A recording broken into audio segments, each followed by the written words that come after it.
Halo, selamat pagi, selamat siang, selamat sore, selamat malam, dimanapun dan kapanpun lo ngeliat video ini ya. Video ini gue buat sebagai selingan aja sih, karena beberapa hari ini sudah diberlakukannya isolasi di rumah secara mandiri oleh masyarakat yang dihimbau dari pemerintah untuk tidak keluar rumah kalau misalnya tidak pentingnya gitu. Maksudnya kalau bisa di rumah, bahkan banyak juga yang memberlakukan work from home, termasuk gue juga. Gue akan ngasih saran ke kalian, merekomendasikan ke kalian 3 film yang pernah dan sedang gue tonton juga untuk menemani, ada chat nih, untuk menemani kondisi isolasi kalian di rumah, entah itu kalian kerja di rumah, entah itu kalian belajar di rumah, pokoknya untuk menemani kalian di rumah gitu, biar nggak begitu gabut karena nggak bisa kemana-mana. BTW ini AC gue mati, jadi agak panas ya di sini ya. Oke. Dan kita akan masuk ke pembahasan. Ini rekomendasi film yang gue rekomendasikan untuk lo tonton, karena ini bukan film sih, lebih tepatnya adalah series, movie series. Menurut gue ini buat lo yang pecinta action, apalagi yang suka actionnya adalah superhero gitu ya, gue bisa rekomendasikan ini buat lo gitu. Dan lo mungkin juga suka, atau mungkin jangan-jangan udah ada beberapa dari lo yang nonton juga sama kayak gue. Kalau gue pribadi, gue nonton semua ya, sampai sekarang masih ada yang jalan, dan ini gue di episode terakhir juga, maksudnya sesuai dengan seasonnya itu mulai. Film The Flash. Awal kemunculan The Flash itu sebenarnya bukan di film sendirinya dia, film solonya dia sebagai film The Flash, tapi The Flash ini diproduksi sama The CW dan TV Plus. Awalnya dimasukkan sebagai cameo di film The Green Arrow, dan ini kan first-nya sama The Green Arrow, yaitu The Arrowverse kalau nggak salah namanya. Itu dia jadi satu kesatuan film movie seriesnya itu jadi satu kesatuan. Selain Green Arrow, The Flash, terus juga ada Supergirl, terus juga ada Legend of Tomorrow, dan sekarang yang terbarunya itu kalau nggak salah namanya Batgirl atau Batwoman, gue nggak tahu dah. Pokoknya dia adalah ponakannya dari Batman.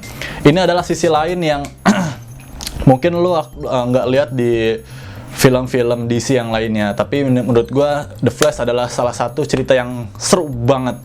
Ini dia sekarang sampai 2020 saat ini gue bikin video ini, itu episodenya udah sampai ke 120-an, dan seasonnya itu udah masuk ke season ke-6. Sekarang masih jalan di pertengahan season, lagi break dulu kalau misalnya di saat gue bikin video ini ya. Dan lu bisa nonton ini di Netflix atau di iFlix kalau nggak salah juga ada. Itu keren banget. Itu inti ceritanya itu tentang seorang pekerja di kepolisian gitu, di Central City, yang mempunyai kekuatan super speed karena tersambar petir yang digabungin sama partikel akselerator. Gue juga pernah ngebahas sedikit tentang The Flash itu pas gue ngebahas masalah Endgame kalau nggak salah, masalah teori waktu. Itu lu bakal banyak banget dapetin experience menonton yang selain ngelihat visualnya yang keren, tapi juga teori-teori yang mendukung di situ tuh membuat lu berimajinasi, men. Itu keren banget sih menurut gue, dan gue saranin untuk nonton. Bahkan adik gue aja udah gue racunin saat dia di rumah selama beberapa hari ini nggak kuliah.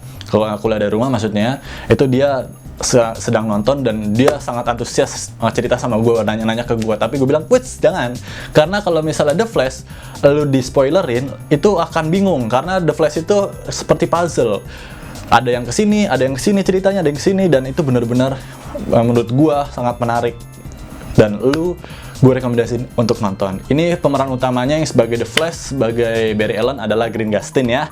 Makanya ini juga alasan kenapa gue kecewa sama film Justice League, karena di situ ada sosok The Flash yang ekspektasi gue, karena gue nonton The Flash dari season 1, bener-bener dari season 1, terus ngeliat di Justice League The Flash seperti itu, gue sangat kecewa berat.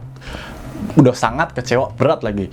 Karena sosok The Flash yang gue ada di mindset gue, karena gue ngikutin The Flash, nggak seperti itu, nggak setolol itu gitu loh. Dan dia juga punya teman gitu loh, nggak hidup sendirian kayak Batman modelannya, dia disebut ruangan sendiri gitu, dia punya alat sendiri, dia bikin sendiri, nggak kayak gitu harusnya ceritanya. Nggak tahu sih kalau di komik kayak gimana, karena gue nggak begitu ngikutin komik kan. Untuk yang kedua, masih tentang superhero. Lu mungkin nggak asing sama nama ini ya, lu pasti nggak asing sama Shield. Tapi rekomendasi series film yang gue rekomendasikan adalah The Marvel The Agent of Shield. Kalau lu udah sering nonton Marvel, sering nonton seriesnya, entah itu Iron Man, entah itu apa namanya Thor, entah itu Captain America, dan film series dari Marvel, lu pasti nggak asing namanya organisasi Shield. Nah, di film series ini menceritakan bagaimana Phil Coulson itu bersama beberapa orang, dan di sini tokoh utamanya ada dua.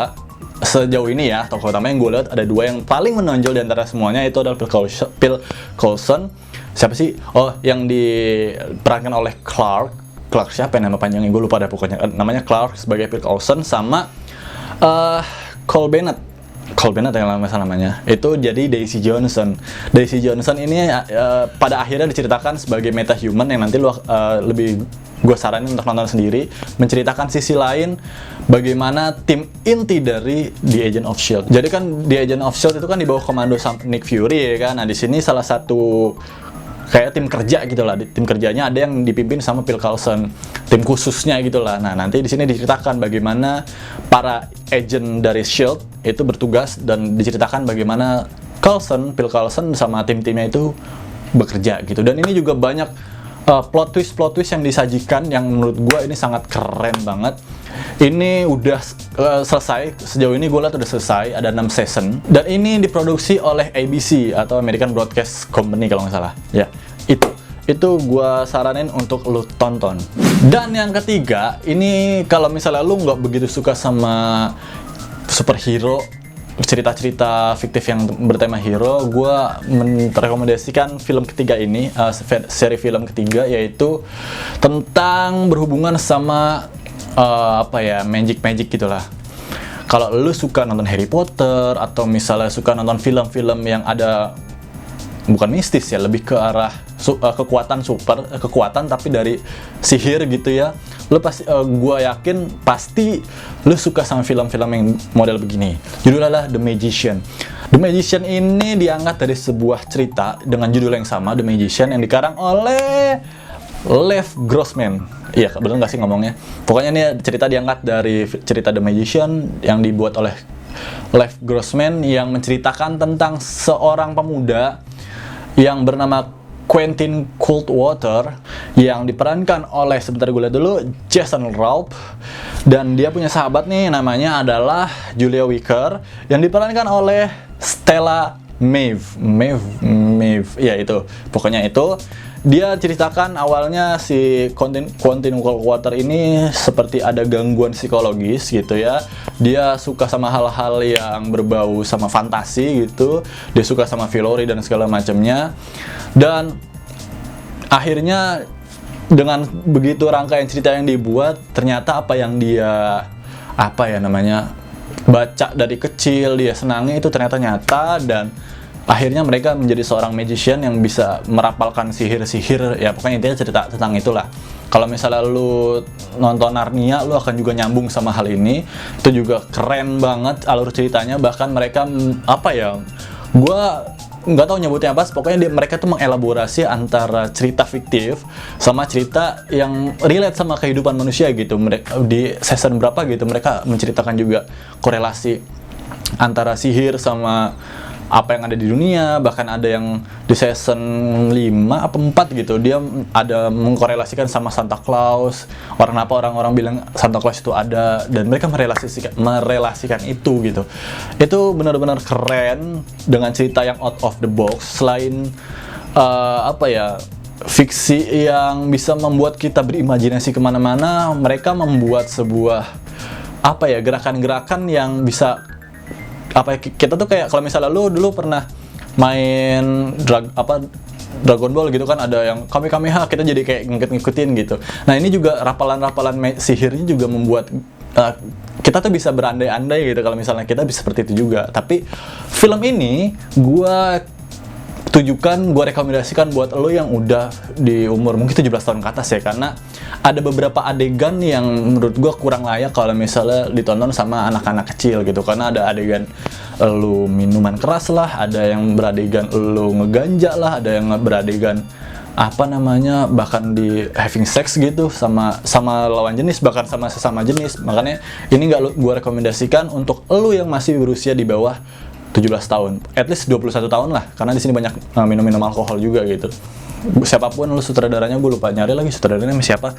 Dari 3 film tadi yang gue saranin, ada The Flash, ada di Marvel Agent of Shield, terus ada juga The Magician. Itu sutradaranya keren-keren, out of the box, dengan visualnya juga yang bisa memumpuni. Jadi nggak cuma ceritanya bagus, tapi visualnya juga bagus banget.